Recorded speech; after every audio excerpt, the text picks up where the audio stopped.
Radha Radhe. Spiritual good morning to one and all. Welcome to Bhagavad Gita Study. Thank you for joining us this weekend as we are in our final session of, remember, chapter 13. After finishing all the verses, today, of course, is time for everyone to chip in with their contributions with the full chapter quiz. We'll get to that in a little while. So first, of course, let's take blessings from Guru, Lord Krishna, and Radharani as I bring up the slides, and we'll go from there.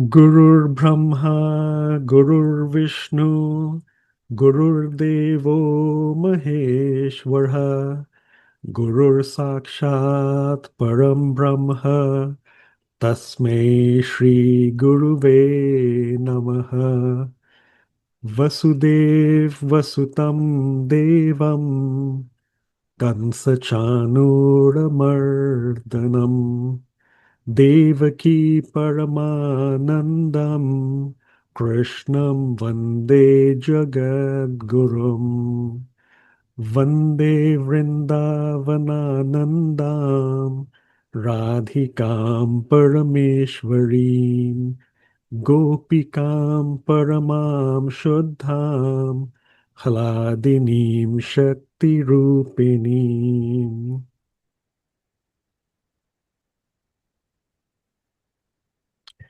Once again, thank you so much. Radhe Radhe, everyone. Just admitting a couple of more people. And remember, as we just said at the start, welcome to Bhagavad Gita Study, Chapter 13, the full chapter quiz.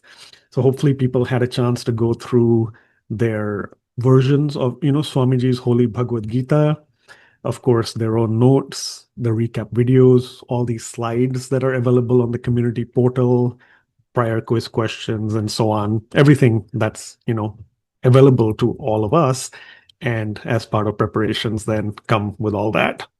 Of course, let's not forget, it is the chapter quiz, but we also, of course, have to do another summary nevertheless. As always, remember the introduction to the chapters by Swamiji is not just an introduction, they're also summaries of the chapter. So let's have 3 volunteers, please, if they can raise their hands using the Zoom feature, read 1 paragraph each from the introduction here, chapter 13, Kshetra Kshetrajna Vibhag Yog, Yog through distinguishing the field and the knower of the field.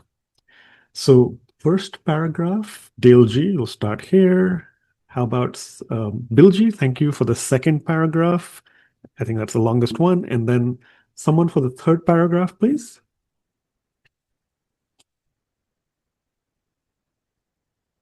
All right, Rupalji, thank you so much. Okay, Dilji, Radhe Radhe. Kshetra Kshetrajna Vibhaga Yog, Yog through distinguishing the field and knower of the field. The Bhagavad Gita consists of 18 chapters, which are composed of 3 segments. The first set of 6 chapters describes Karma Yoga. The second set describes the glories of bhakti, and for the nourishment of bhakti, it also dwells upon the opulences of God. The third set of 6 chapters expounds upon Tattva Gyan, knowledge, scriptural terms, and principles. The present one is the first of the third set of chapters, and it introduces 2 terms, Kshetra, the field, and Kshetrajna, the knower of the field. We may think of the field as the body and the knower of the field as the soul that resides within. But this is a simplification, for the field is actually much more. It includes the mind, intellect, and ego, and all other components of the material energy that comprise our personality. In this wider sense, the field of the body encompasses all aspects of our personality except for the soul, who is the knower of the field. As a farmer sows seeds in a field and reaps the harvest from it, we sow the field of our body with good or bad thoughts and actions, and reap the consequent destiny. The Buddha had explained, all that we are is a result of what we have thought. It is founded on our thoughts, and it is made of our thoughts. Therefore, as we think, that is what we become. The great American thinker Ralph Waldo Emerson said, the ancestor of every action is thought. Thus, we must learn the art of cultivating the field of our body with appropriate thoughts and actions. This requires knowledge of the distinction between the field and knower of the field. In the present chapter, Sri Krishna goes into a detailed analysis of this distinction. He enumerates the elements of material nature that compose the field of the body. He describes the modifications that arise in the field in the form of emotions, sentiments, and feelings. He also mentions the virtues and qualities that purify the field and illumine it with the light of knowledge. Such knowledge helps us gain realization of the soul, who is the knower of the field. The chapter then describes God, who is the supreme knower of the fields of all living beings. That supreme Lord holds contradictory attributes. That is, he possesses opposite qualities at the same time. So he is all-pervading in creation and yet seated in the hearts of all living beings. He is thus the supreme soul of all living beings.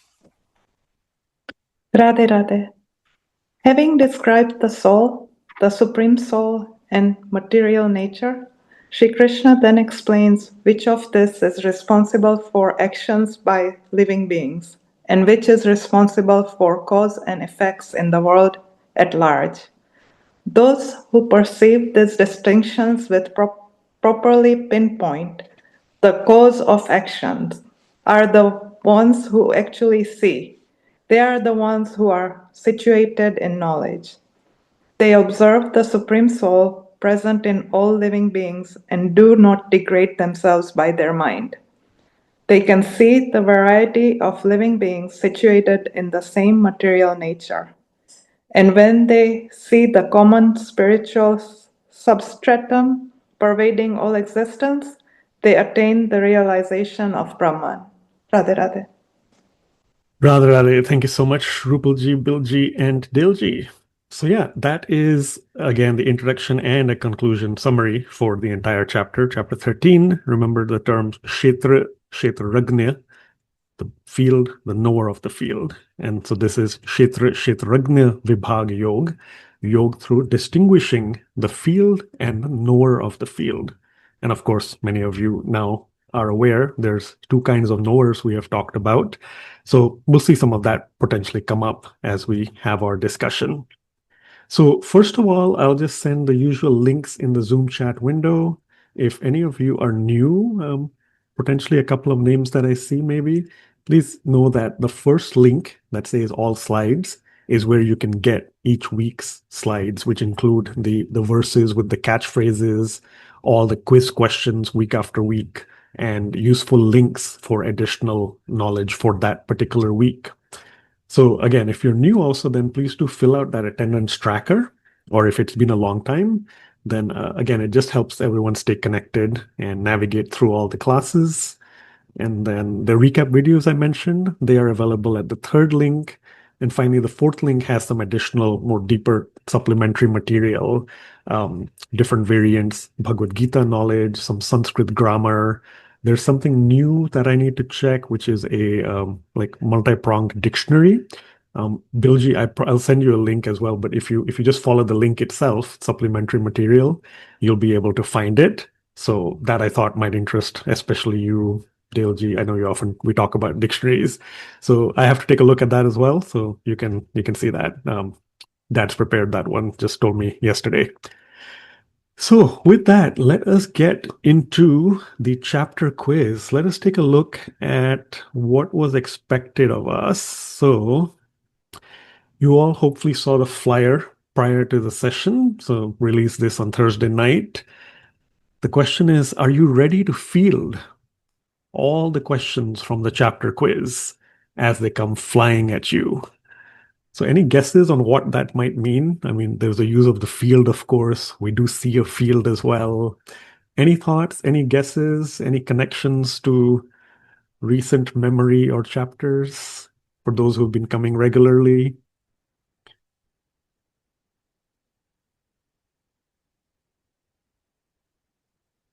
All right, I'll give one more hint.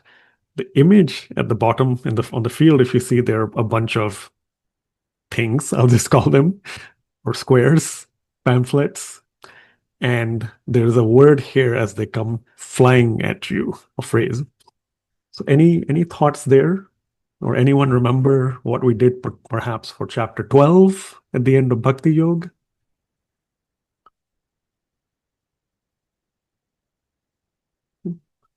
All right, Dilji, Radha.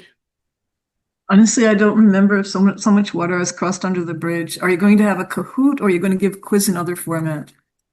The latter is correct. Yeah, quiz in other format. Keyword here, the pun or trick is flying, and you see all these are meant to represent flyers. So if you all remember chapter 12, we tried something new. I'm doing the same thing today, which is we'll go through the full summary using the flyers. All right.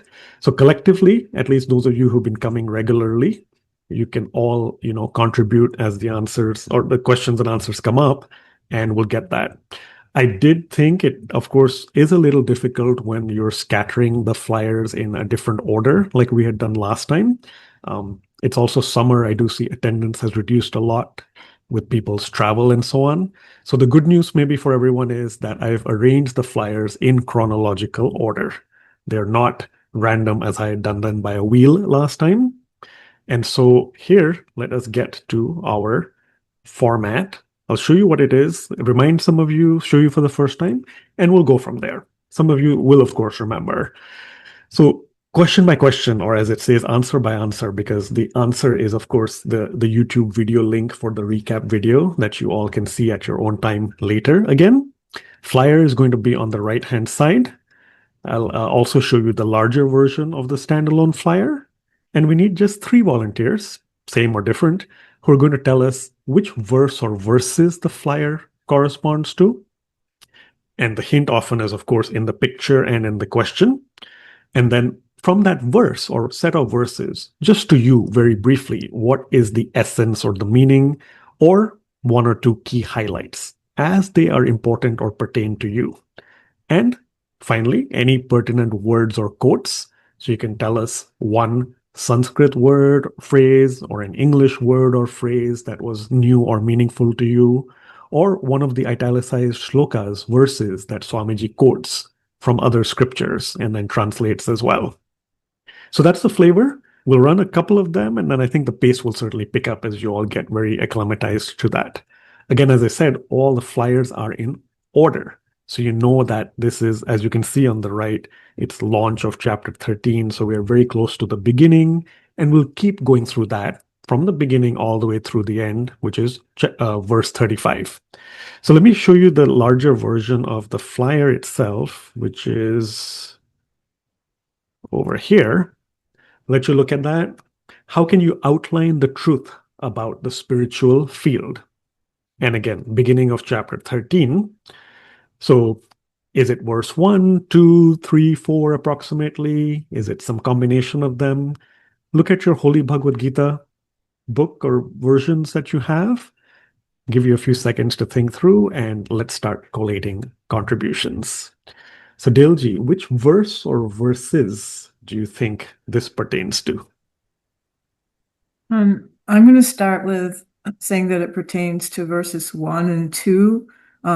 In verse 1, Arjuna is asking a question to Sri Krishna. He really wants to understand what are Prakriti and Purush, and what is Kshetra and Kshetragnya. And then in the second verse, Krishna, if you will, fields the question and talks about the body and the soul. Excellent. Yep, spot on. Verses 1 and 2, Arjun's question, and then the beginnings of Sri Krishna's response.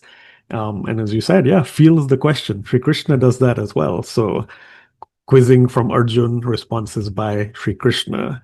So indeed, if we just go back to the flyer here, outline the truth about the spiritual field. Yes, verses 1 and 2. So now let's have another volunteer to just tell us what, very briefly, is the essence or one highlight from these 2 verses for your own benefit, for your own experience. So verses 1 and 2, any of them. I'll take us back to the ebook. Verse 1 itself is just the question, a set of questions, as Dilji said. And verse 2 has, of course, commentary along with the shloka. And I know, Dilji, you sort of covered this in a way already, telling us those definitions. But yeah, anything else to anyone that is a succinct takeaway or a highlight?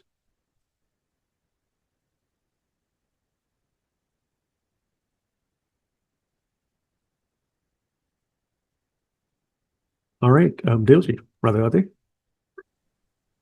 It's like the beginning question that Swamiji uses all the time too is, who are we? You know, Ah, we're not the body, we're the soul. So that's where the emphasis is here. But then in this whole chapter, Sri Krishna is going to go into details about why we should be thinking like that, if you will. And excellent. Yeah, I really love that. Yeah, that's right. Who are we, right? And often with that, what is our purpose? But here, yes, who are we? And Sri Krishna, as you said, Dilji, as Swamiji often reminds us, he tells us exactly who we are in this case. Yeah. Okay, great. Whether it's Dilji or anyone else, how about a word or a quote that is pertinent to you from either of the verses? So it could be a Sanskrit word, could be an English word. Again, for those hopefully following on the screen, as many of you know, all the important ones, of course, are always highlighted and explained as well. That's our color green. So yeah, let's just hear from someone.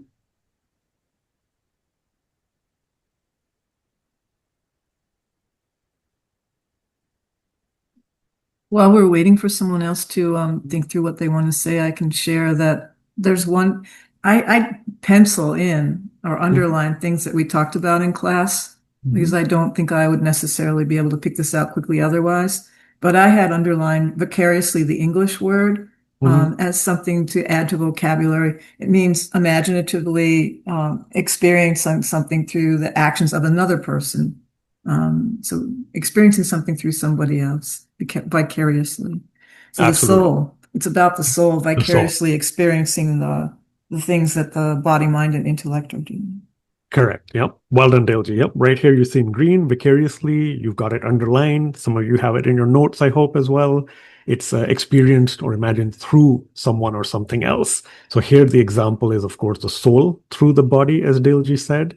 And I hope several of you remember we often say we are vicariously learning the Bhagavad Gita through Arjun.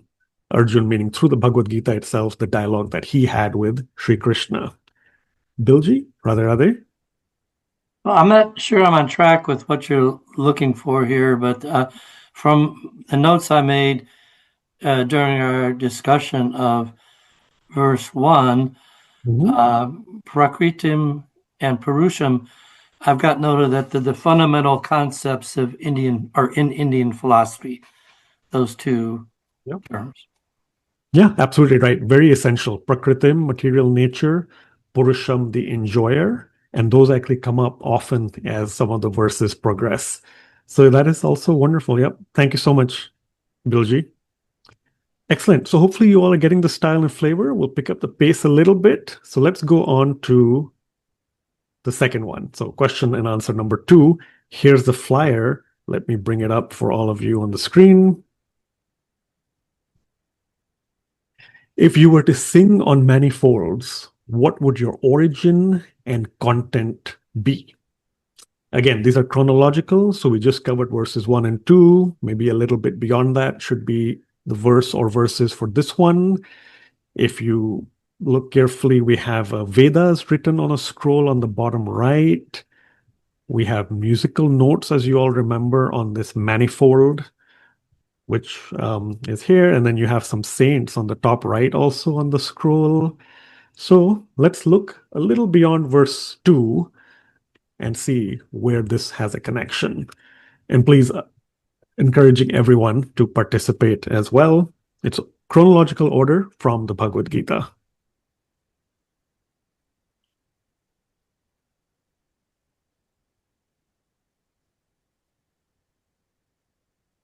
And the hint I'll add is you see those big musical symbols as well. All the musical notes. So yeah, Bilji, Radhe. Radhe, are you referring to verse 5 that great sages have sung the truth about the field and the knower of the field in manifold ways. Yes, absolutely correct. Chapter 13, verse 5. Great sages have sung the truth, etc. Yep. Well done, Bilji. So while we have you, how about you also tell us, if you don't mind, just a brief, very brief essence or one highlight of that verse.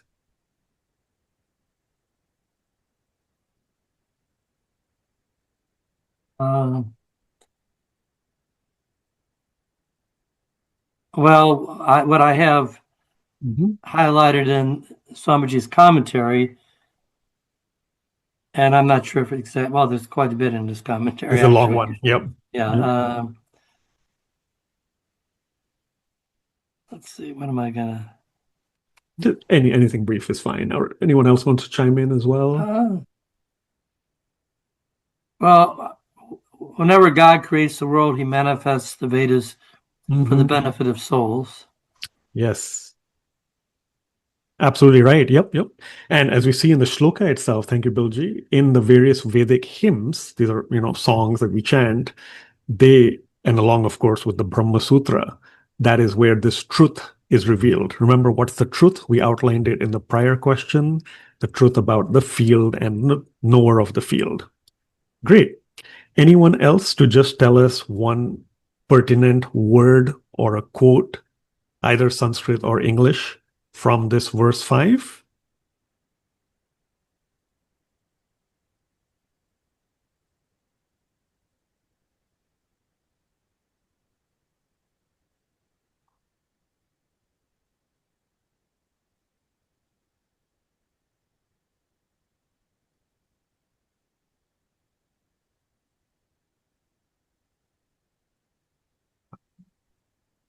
I'll take us here. Like some of them are highlighted as always, remember, in green. So those are Sanskrit words. Or if you look at the commentary, there's always italicized verses that Swamiji additionally references. And again, anything that comes to mind. Bilji, Radha. Right.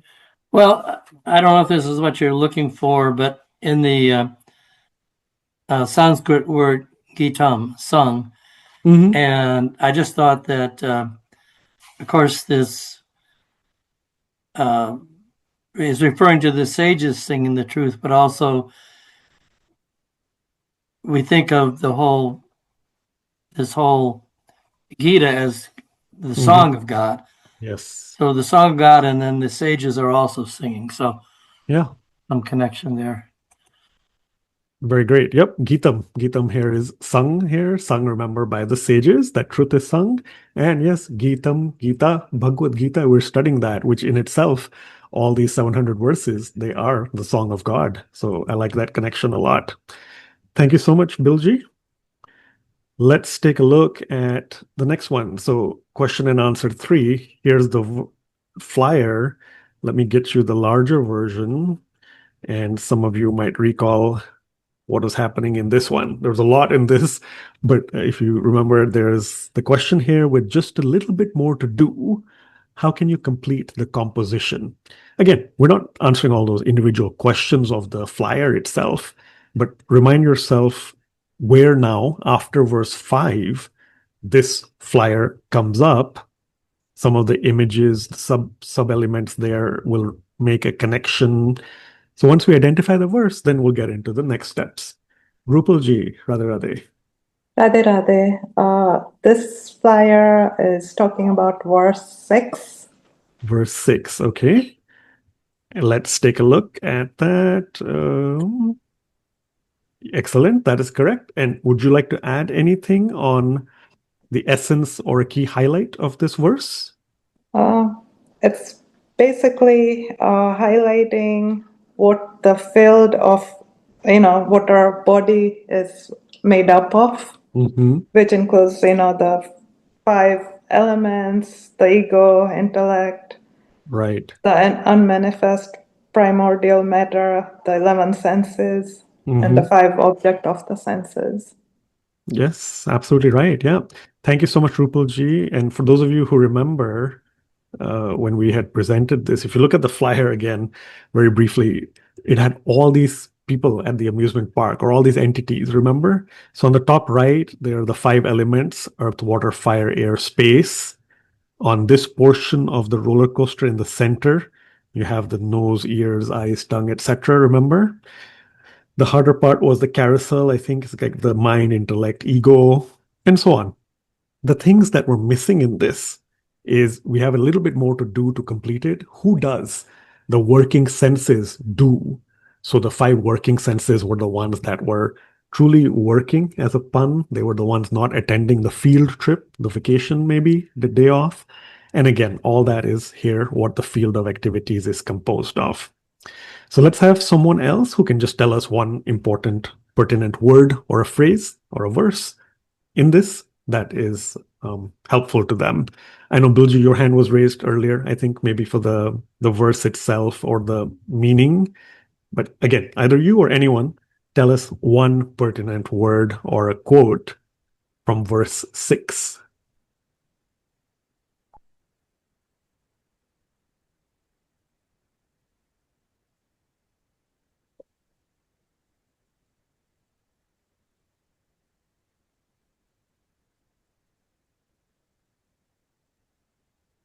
I'll give for this one just like as a concept. It's not just a single word. I mean, single word, but for a collective thing, I'll mention kosh over here. All right. So kosh, remember, is a sheath, and we talked about the 5 koshas, the 5 sheaths that cover the soul, and we had talked about them. And I think if you go back to the recap video, it also shown you one of those like AI images, pictorial that represents all of these. So let's keep that in our notes. I'll continue, and we go on to question and answer 4. The flyer here, there's a lot in this one. Let me take you to the bigger version. And now again, somewhere after verse 6, we have to address this one. What do you know is right about everything displayed on the left? And I'll give hints because I'm keeping an eye on the clock as well. On the left, we have humbleness, freedom from hypocrisy, non-violence, forgiveness, simplicity, service of the Guru, cleanliness of body and mind, steadfastness, self-control, and so much more. As I've been saying some of these words, hopefully some of you have found where we are. And Daleji, your response, Radha? There's quite a bit on this flyer, and actually there were 3 verses in chapter 13 where these different qualities were mentioned, verse 10, 11, and 12. Yeah. Yep. In fact, all of them, 8, 9, 10, 11, 12. So all 5 verses. Absolutely correct. 15 seconds. Just you want to tell us the quick essence of it? These are qualities that Krishna is looking for. These are things that we can strive for in order to be connected with him in our pursuit of God and devotion and truth. Absolutely right. Yep. Absolutely correct. Yep. Thank you so much. Yep. 20, if I remember correctly, or something close to that. But yeah, tons of them here. So that's absolutely the essence here, qualities. And those who have them, Shri Krishna says they know that that is knowledge. Those who don't practice that, that's ignorance. So anyone else, quickly, one pertinent Sanskrit or English word or a phrase that stands out to you over here? To keep it simple, maybe any of all these qualities, which one, is very important for you, or very easy for you to follow, or difficult for you to practice? Just one of them. They're all here on the top right of the screen in English.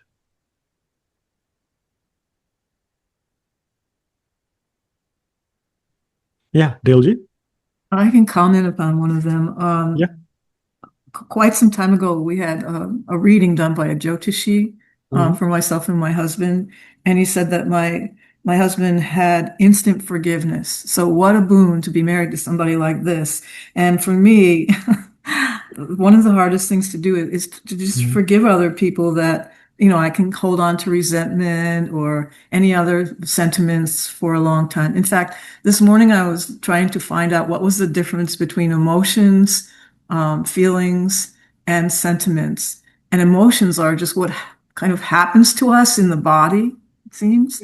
And then feelings are becoming aware of what's happening in the body, but the sentiment is what we choose to feel when something happens. So I would like to be able to choose to feel forgiveness more and more.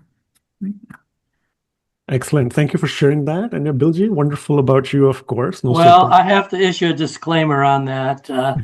I think Jyotishi and Dale are very generous, and I have to say that's a goal of mine. That's certainly not something that an attribute that I feel I have firmly in hand. But Got it. thank Okay. you anyway. Thank you for sharing. Yep. I'm sure you both will connect and talk after the class. But yeah, that's again very endearing. And again, Dilji, the connection you make beyond forgiveness, the compliment, of course, but also the distinction, emotion versus sentiment. So lots for people to think about there. Great. Let's move on to question and answer 5. Here, the flyer is this one right here. For the revelation of knowledge to attain immortality, where do you begin and where do you end? So somewhere after verse 12 now, obviously, we want to find something, and I'll give a hint. Some of you may remember, where do you begin, where do you end? A to Z. Maybe it's beginning, maybe it's beginning less. There's a verse, or maybe it's 2 verses. I forget which ones or which one covers this section here. So you want to have the revelation of knowledge. You want to attain immortality. So these words might be in the translation of the verse itself. And so where do you begin? Where do you end? Is knowledge, is God, are they limited? Are they infinite? So somewhere after verse 12.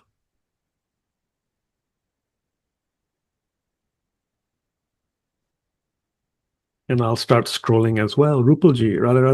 Radhe Radhe. I think it's talking about verses 13 and 14. 13 and 14. Yes, absolutely correct. 13 for sure. And yeah, I think 13 certainly. Yep. Yeah, 13 is the main verse, but Correct. Very briefly, the essence or something that's a highlight for you. the essence would be that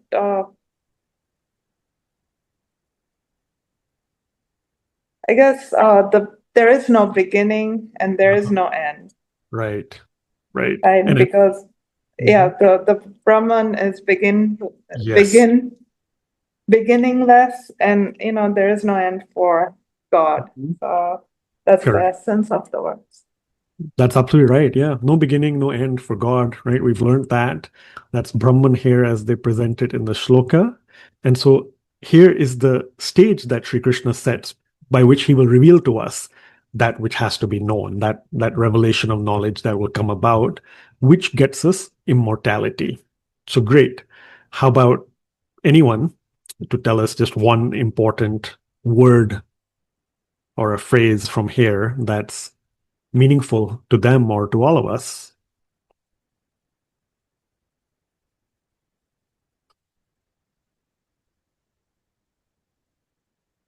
Dilji, rather. In the commentary on this verse, there's mention both of the formless aspect of God, Brahman, and the personal form, Bhagavan. And in this chapter and throughout the Gita, Krishna speaks about this and how devotion is so important in the pursuit of God. Yeah, spot on. Yep. The second paragraph, the commentary, we get, in fact, all the aspects you mentioned, Brahman, Bhagavan, so formless versus the personal form. And if, in fact, I just see Paramatma is also mentioned there. So all the 3 aspects of God are mentioned. And as you said, Dilji, this is a preview of how many more, later on as well, as the chapter unfolds, this will come up. Yes. Many of you also recall the train example, the train from far, the shining light gets closer to you and then finally stops in front of you, the 3 different ways to present those aspects. Let's try question and answer 6 then. Here we have some softer colors, pinks. Let's see what's happening in this flyer. What should you try to comprehend about the subtle dichotomy here? So somewhere after verse 13, this flyer was, if you recall, covering things about God is, okay, I won't say more because Rupalji's hand is raised. Radha, which verse or verses? Radhe Radhe. The verse is verse 16. 16. Okay, let's see. And essence or meaning to you, briefly? The essence is that God, it's the contradictory qualities of God. God is very near, but yet He's far, and His He's inside us, and He's also outside us, like everywhere around us. Mhm. So He's all pervading. Well done. Thank you so much, Rupalji. Yep, indeed. God is near yet far in the background, and also inside us as well as outside us. And that is the subtle point, two ways there, but also it's the dichotomy. And this is really what Sri Krishna mentions here as we try to understand more and more about God and, of course, the different aspects. So thank you, Rupalji. Anyone to share an important or a pertinent Sanskrit word or an English word or a phrase or a reference in this verse and commentary itself?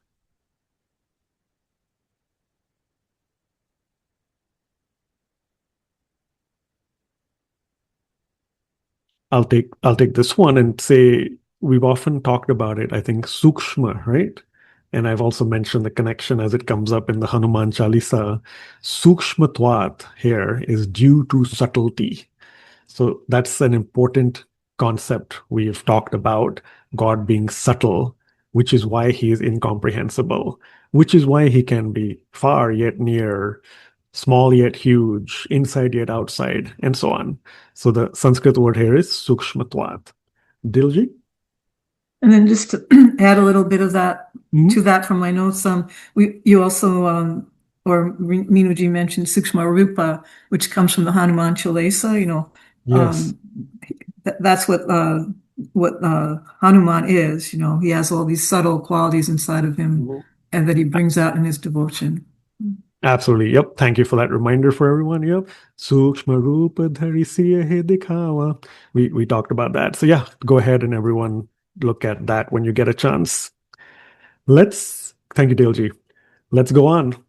Roughly the midway point, question and answer 7. Here, what is happening in the flyer? Let's take a look. What is a fact connecting God and fractions? So here, as you try to pour somewhere after verse 16, you'll hopefully find a verse that is talking about God, of course, but also maybe to do with fractions or the lack of fractions. If you remember here, let's say Dilji, you've got your hand raised. Radha. Thank you for setting the quiz up this way. Really, what we're doing is studying with Gagan here, sitting with us. Thank you, Dilji. Yeah. So maybe verse 17, you always have you call it a catchphrase for each verse. And so I jot those down in my book, and it says divided opinion, and you're talking about something like this. Yeah. This Excellent. this is where indivisible God is mentioned. Yeah, thank you so much. And great reminder, the catchphrase, right? Divided opinion. So yes, God here, chapter 13, verse 17, he is indivisible, yet he appears to be divided amongst living beings. So in the flyer itself, we had talked about how God here is divided amongst these karm yogis, people doing work. He's divided amongst the elements here on the bottom right. Here on the left, it's those three, same person represented with different gunas. And then there's time on the top left. So again, all that connected to the verse and the commentary. In the core, remember, there's that no division sign. God is indivisible, yet he is existing divided amongst all of us. So yeah, that's definitely a big takeaway here. And anyone for an important, pertinent word or phrase that comes up in this, English or Sanskrit?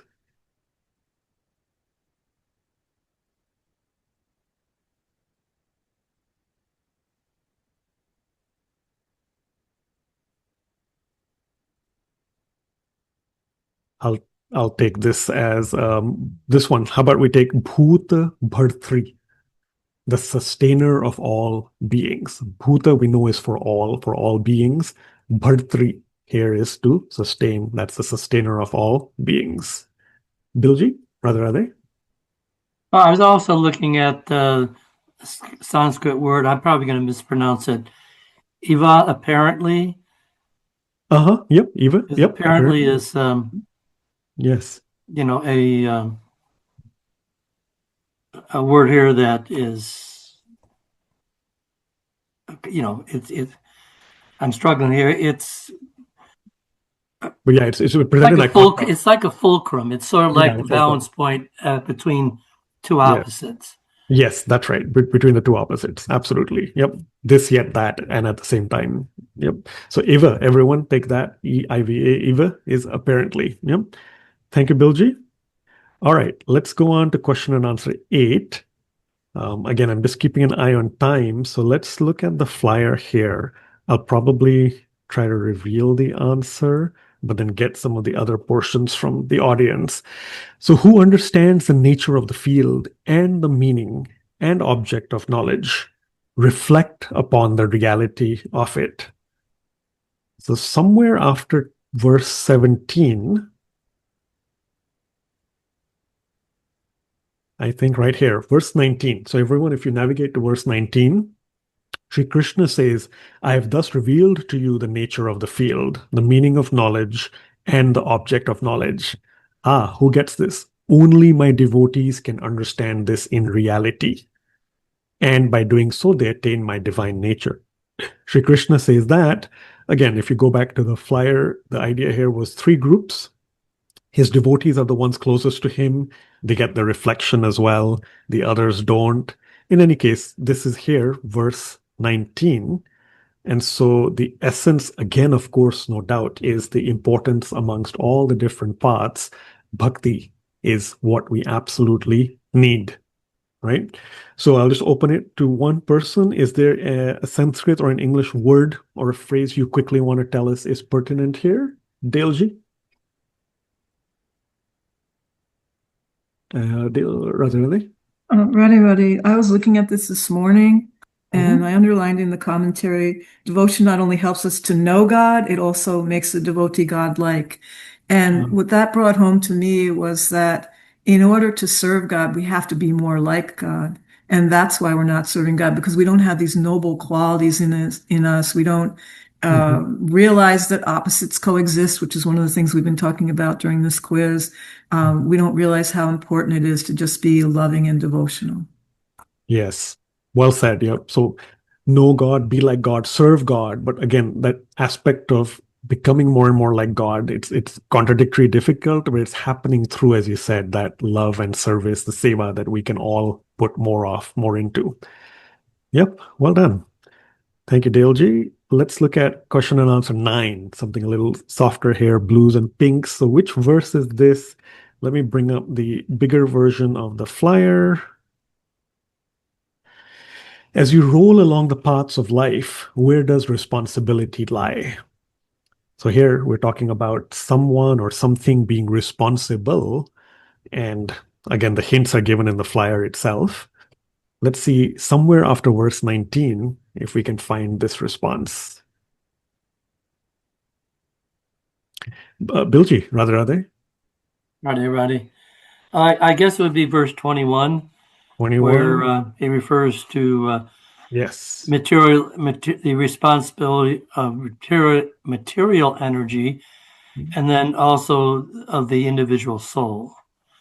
Yes, absolutely right. Thank you, Bilji. So verse 21, that is correct. And the essence again also is when it comes to creation, cause and effect, that is because of the material energy, Prakriti, Maya.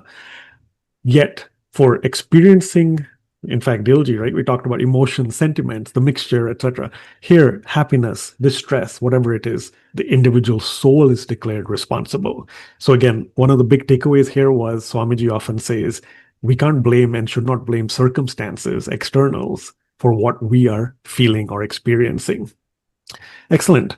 I'll go ahead and answer the third question here itself as well. It's a great, actually, repetitive reminder. Punarukti.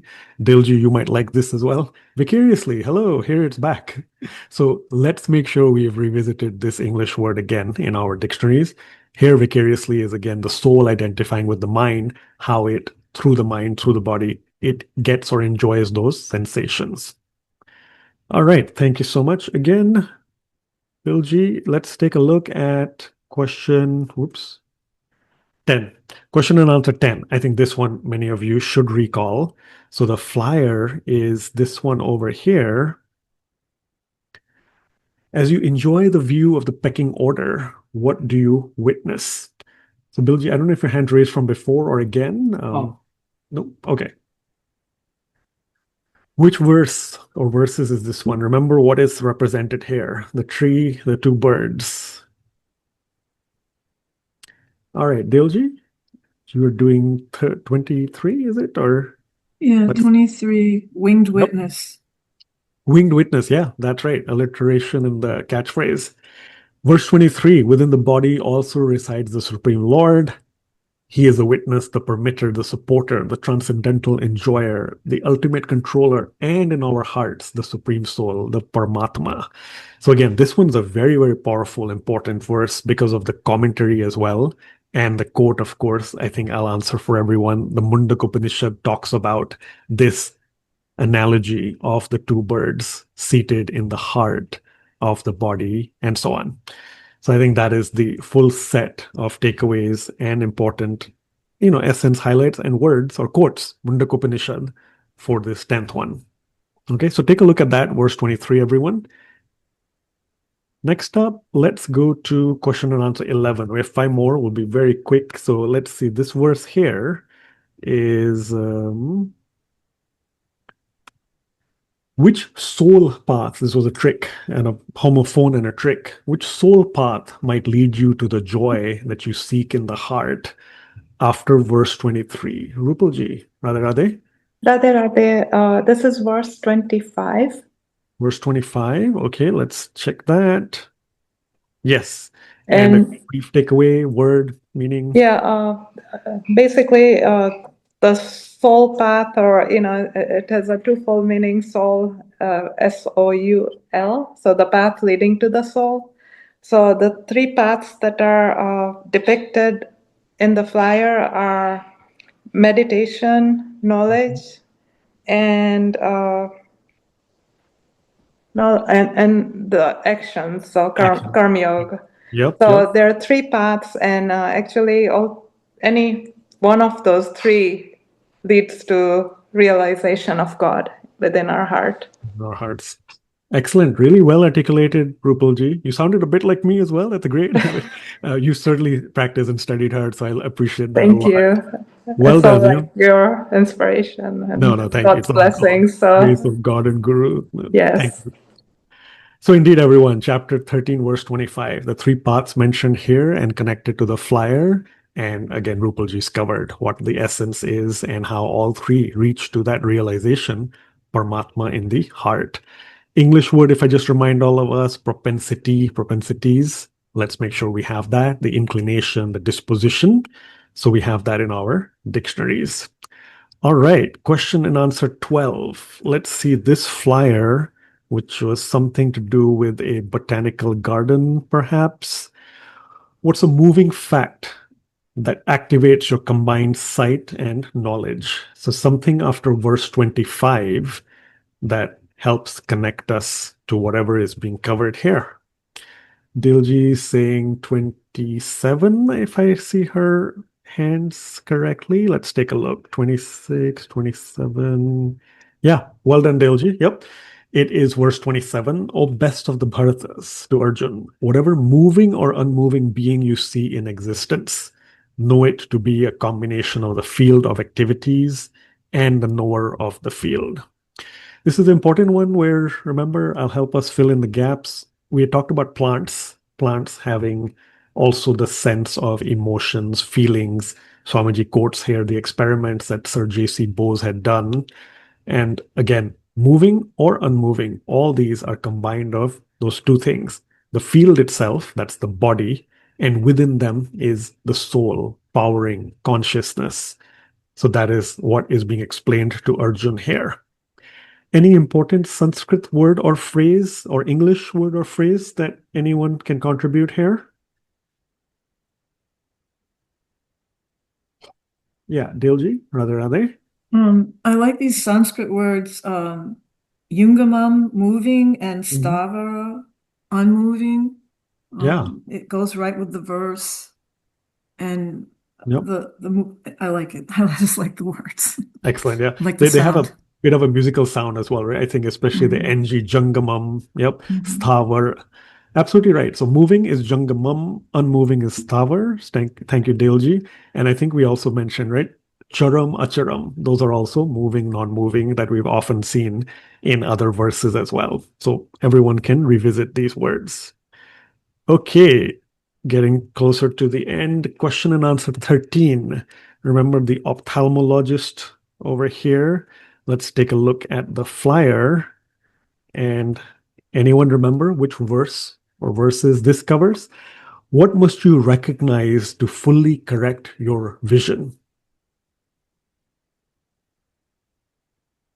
As you think about it, I'll just mention it's a coincidence I have to go for an eye exam later today. That I just realized that, yeah, that matches here.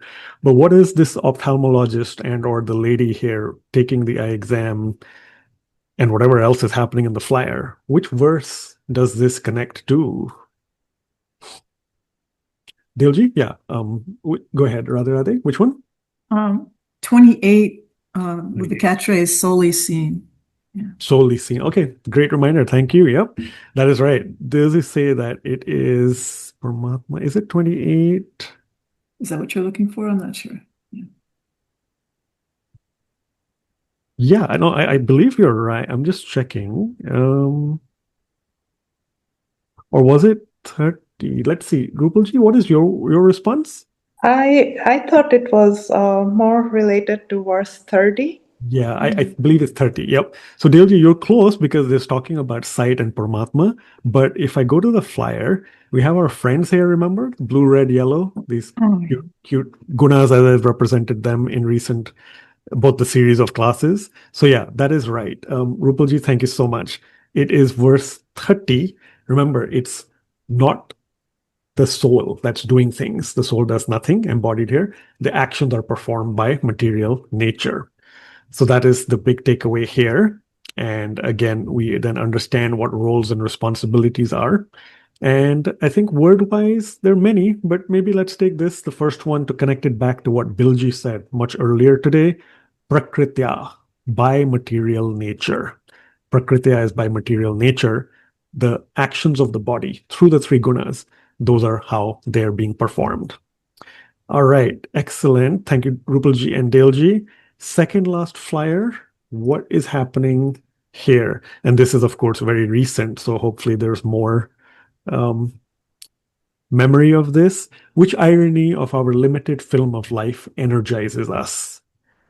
This one's, remember, with Paramatma represented, and then the clapboards, the protective layer around Paramatma. And we just finished at verse 30. There's only 5 verses left, so it's somewhere between verses 31 through 35.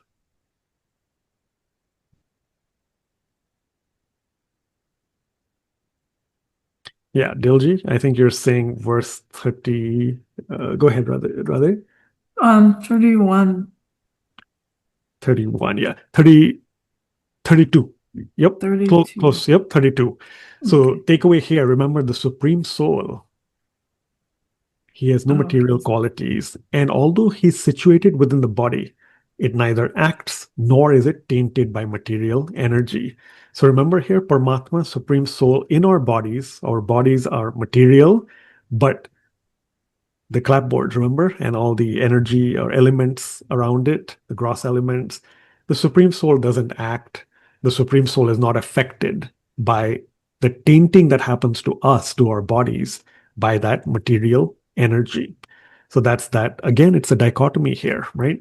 Within us, yet not affected. I think if I just add one of the words, let's go back again to beginningless. So being without beginning, anaditvat. Anadi. We often hear Anadi in Maharaj Ji's and Swamiji's lectures. Anadi Twat, being without beginning. Thank you, Dilji. And final flyer. This is obviously just from last week. Some of you were there. Let's take us to that actual flyer itself. And remember, this is the one about the student, I think. Why is the soul an exemplary candidate of long distance learning? Very recent. So it's somewhere from last week, either verse 34 or verse 35.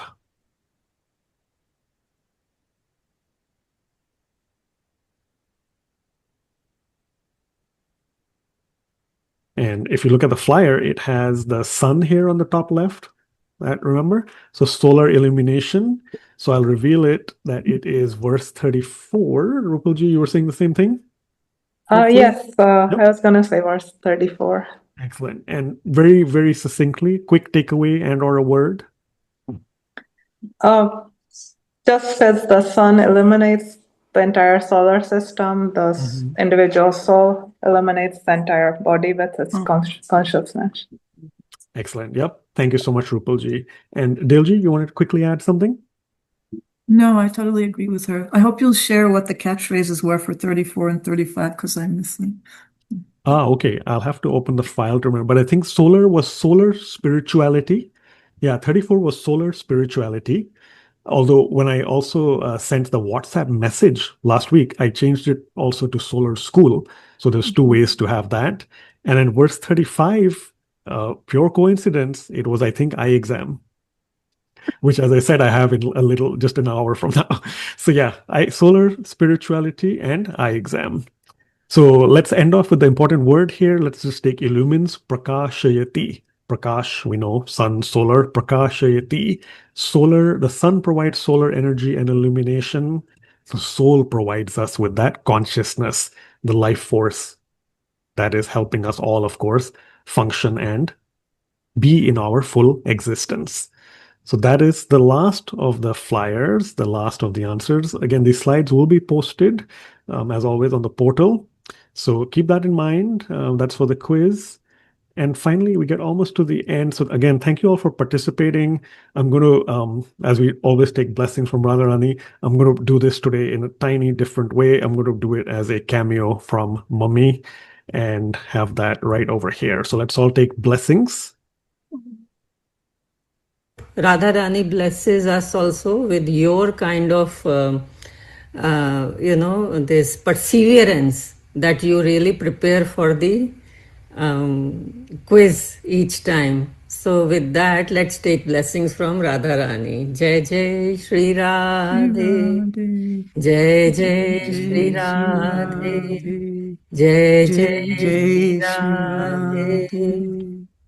Yeah, thank you all so much. That was, again, a coincidence. I just chose that one, but she was thanking everyone from the last chapter's quiz for everyone's perseverance and encouragement contribution. So again, from my side as well, thank you all so much for participating. Next week, that means we start off with a new chapter. So please come energized. We'll get into chapter 14, that is on the 3 gunas. So our friends perhaps will see the yellow, red, blue smile roundies, as I call them, or emoticons. All right. Have a wonderful, blessed weekend, everyone. Thank you so much again. Radhe Radhe.